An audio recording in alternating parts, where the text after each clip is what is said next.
What's up, guys? Embert here. This is Steven. And we're here with Nick Street from Mountain West Financial. We wanted to talk quickly about what kind of down payment you need to purchase a house. A lot of people still have the assumption that you need 20% down to buy a home. That's not necessarily the case. It may be something that you want to do, but if you don't have that kind of cash in the bank, you should not let that stop you from buying the home of your dreams. Yes, yes. So Nick, when somebody comes to you and says, hey, I only have X amount of dollars, or I can only do X% of a loan, what would you say to somebody like that? Yeah, so to me, it's really important that we analyze somebody's entire financial position, right? So if they are looking to ultimately buy a house, that's a big step, and they should be well versed in kind of understanding their entire financial picture. So if they're not ready today, maybe we set up a plan to get them ready for the future, right?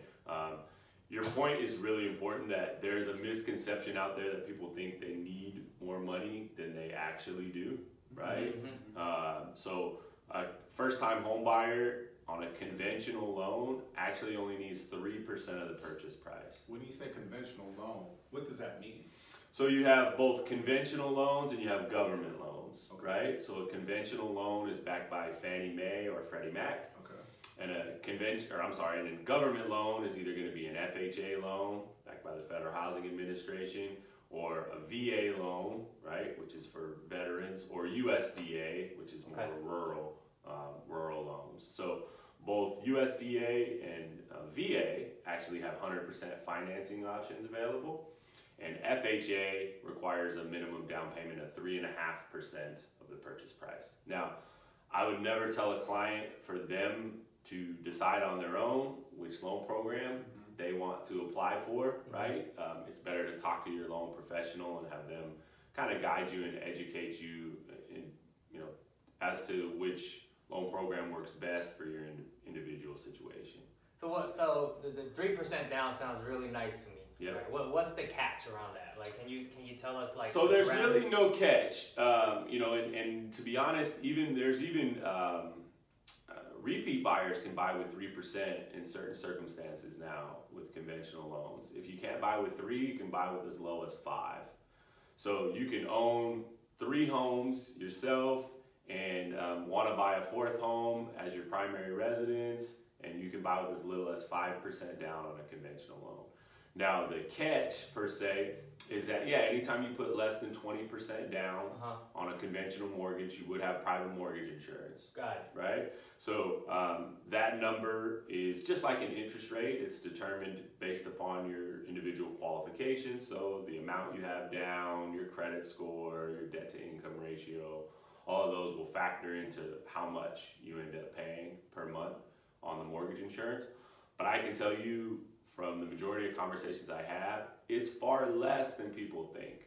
So the amount of monthly mortgage insurance that somebody pays on a conventional loan, a lot of times is lower than they have in their mind. Right? A lot of people have this perception that, it's just lighting money on fire, and I would never pay the private mortgage insurance. That's my perception for sure. Well, I mean, if you think about it, if you can leverage your money, right, to invest in real estate during that same period of time it might take you to save up for that 20% down payment, well, how much equity can appreciate in the real estate that you purchase with 3 or 5% down?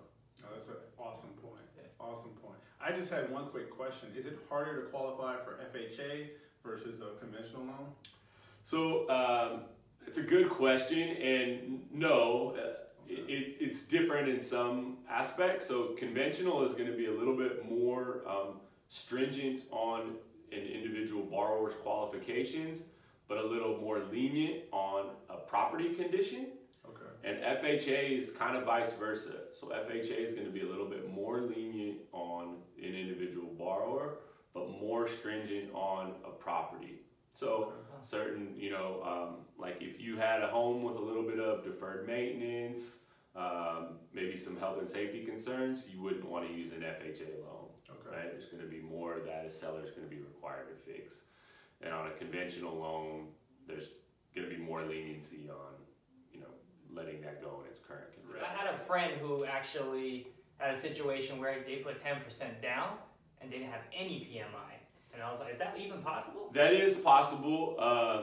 That's a whole kind of another topic in itself. So that's lender paid mortgage insurance. So you can do that with as low as 3% also. Wow. In that situation though, what the lender's doing is they're still paying the PMI, they're building it into the interest rate. Oh.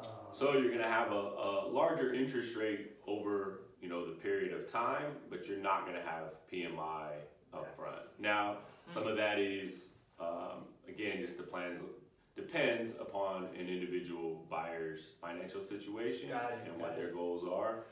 If you're going to be in the loan for a long period of time, a lot of times still the traditional PMI makes more sense because one thing we haven't talked about is on a conventional loan, the PMI is actually temporary, right? So once you reach that equity threshold in the future of 20%, then you can apply to have the PMI removed. Got it. Whereas if you build it into the interest rate, you just keep that higher interest rate for the life of the loan. I got you. Right. So this sounds like these are a lot of things that you would want to work out with your professional.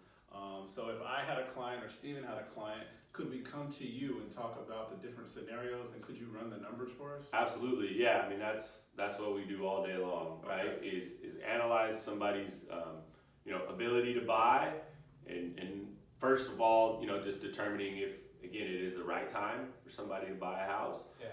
And then secondly is really just help them in determining which type of loan program makes the most sense for their situation. Okay. And that sounds awesome. Yeah.